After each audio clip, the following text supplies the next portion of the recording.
Hello, my name is Andrei Volkov and this is A Podcast. It is the first proper episode of the show about ideas and why are they important to our lives. If you haven't heard the trailer to this podcast, I would recommend you to listen to it. There, I give a little bit more information about this podcast and about myself. To sum it up, I'm an objectivist, and here I would analyze events, ideas, and art from this perspective. That is, through its connection to reality, reason, logic, and values. But first, before we can analyze anything in particular, we need to discuss the issue of objectivity. We should start with this topic because it is a fundamental one. It touches the axiomatic concepts of every person. Axiomatic concept, as Ayn Rand has defined it, is an identification of a primary fact of reality, which cannot be analyzed, that means reduced to other facts or broken into component parts. It is implicit in all facts and in all knowledge. It is the fundamentally given and directly perceived or experienced, which requires no proof or explanations, but on which all proofs and explanations rest. If you would go through all of your knowledge and try to abstract all of your concepts, you will find those axiomatic ones. They are the most basic knowledge about existence that you have. In philosophy, they are also called irreducible primaries. Objectivism is a philosophy of reality and reason. It holds that A. The reality is objective, which means that it is what it is. It exists independently of any consciousness. And B. That human senses perceive reality as it is without any distortion, and that reason is fully competent to know the facts of reality. For objectivism, there are three axiomatic concepts: existence, identity, and consciousness. Those are implicit in every state of awareness. We can abstract to them from any knowledge that we have. Let's make a small experiment. Look around yourself and find one particular thing that you like. Then, let's get the most basic information about the subject that you can. After some time, you will end up with three most basic facts. That this object, no matter what it is, exists, that it has some particular identity, that it is what it is, not something else, and that we are conscious of it. You have found the axiomatic concepts. Because they are so abstract, they don't give any particular information about the object. They give only the most basic facts about it and our relationship to it.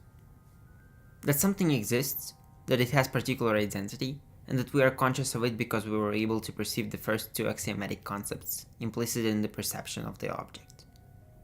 They explain in the most basic terms everything that exists in our relationship with it.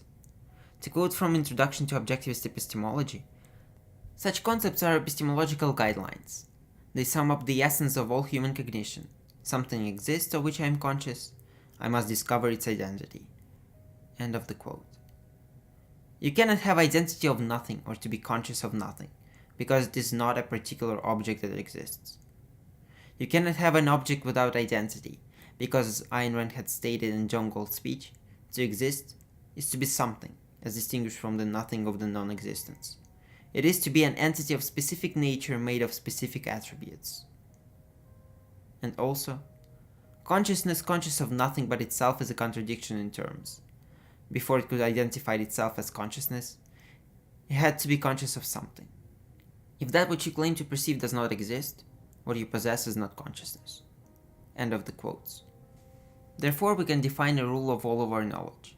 Existence is identity, consciousness is identification. This view is called the primacy of existence. If you want to learn more about it, I would recommend you a book, The Evidence of the Senses, written by one of the greatest objectivist philosophers, Dr. David Kelly. His organization, the Atlas Society, has also a 10-part video lecture series on reason. In lecture number 4, Professor Kelly covers in more depth the topic of objective reality and primacy of existence. You can probably already guess why and how this rule is important to our discussion of objectivity. Being objective means identifying the nature of existence according to the facts of reality.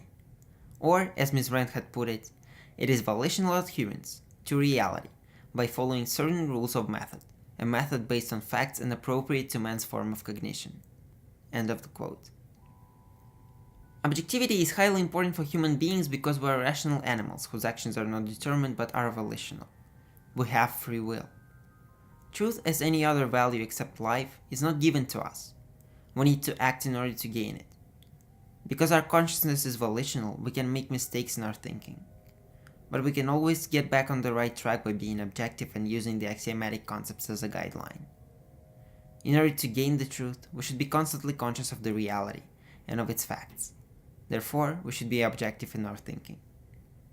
Here we have come to the conclusion of our discussion. I think by now you have a sense of why the objectivity is important. I haven't covered all the issues that are tightly connected to it. For example, I didn't even mention the problem of causality and how objectivity can help us prove the existence of causal relationships between objects. I'll certainly make an episode on this topic later.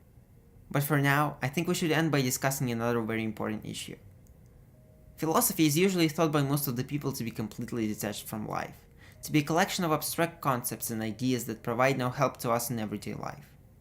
But that is not the case. Philosophy is supposed to be a science, giving us humans the information about fundamental aspects of nature of existence, providing a comprehensive view of life. To quote Ayn Rand once more, in order to live, man must act. In order to act, he must make choices. In order to make choices, he must define a code of values. In order to define a code of values, he must know what he is and where he is. That means he must know his own nature, including his means of knowledge, and the nature of the universe in which he acts. He needs metaphysics, epistemology, ethics, which means philosophy. He cannot escape from this need. His only alternative is whether the philosophy guiding him is to be chosen by his mind or by chance. End of the quote. But in order for philosophy to be helping us, it needs to be grounded in reality. We need to be objective and conscious when we create fundamental bases of every thought, emotion, action, and decision of our lives. Think about this issue on your own a little bit. Do all of your ideas have a basis in facts of reality?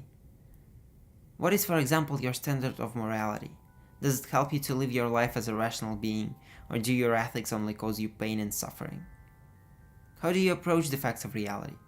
Are you open to them, or do you try to hide from them?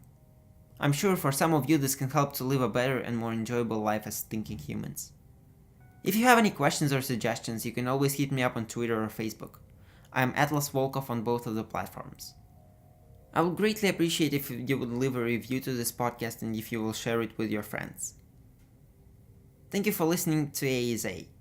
Next week, I will discuss why Aristotelian logic is one of the most important human inventions in history.